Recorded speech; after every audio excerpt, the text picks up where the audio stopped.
Assalamu alaikum, this is Tojla Sahar from Mashriq.Tv. Today our first story is about Chinese citizen journalist jailed for 4 years for Wuhan virus reporting. A Chinese citizen journalist was jailed for 4 years for her live stream reporting from Wuhan as the COVID-19 outbreak unfurled, her lawyer said Monday, almost a year after details of an unknown viral pneumonia surfaced in the central China city. Zhang Zhan, a former lawyer, was sentenced at a brief hearing in a Shanghai court for allegedly picking quarrels and provoking trouble for her reporting in the chaotic initial stages of the outbreak. Her live reports and essays were widely shared on social media platforms in February, grabbing the attention of authorities who have punished 8 virus whistleblowers so far as they defang criticism of the government's response to the outbreak. Our next story is about Europe kicks off mass vaccination to end pandemic. European Union nations have begun mass vaccinations in an effort to put an end to the global pandemic. Outside the EU, the United Kingdom, Switzerland and Serbia have already started inoculations. European Union member states including France, Italy, Austria, Portugal and Spain have launched mass inoculation programs, with many countries starting with healthcare workers. Vaccinations in the bloc began on Sunday following approval of the BioNTech Pfizer vaccine by the European Medicines Agency shortly before Christmas.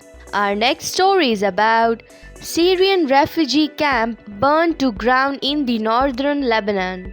Lebanese military officials have said that the fire was started after a row between Syrian refugees and their employer, a local family, over pay.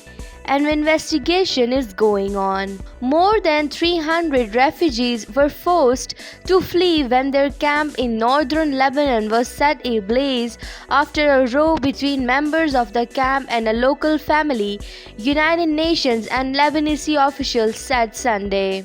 The UN Refugee Agency said a large fire had broken out in a camp which housed about 75 families in the Al-Miniyeh region.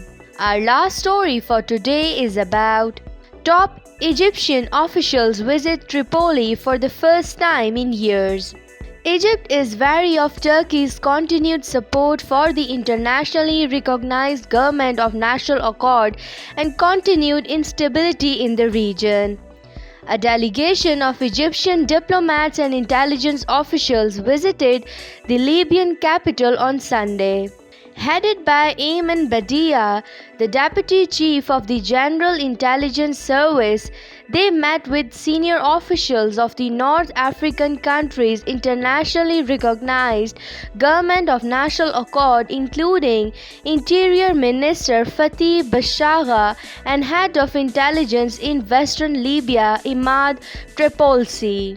Bashagha, who visited Cairo last month, said on Twitter that the meeting was fruitful and constructive and described the relations with Cairo as very important. This is it for now. Thank you for watching Mashriq.Tv. If you have any queries, you can email us at info@mashriq.tv.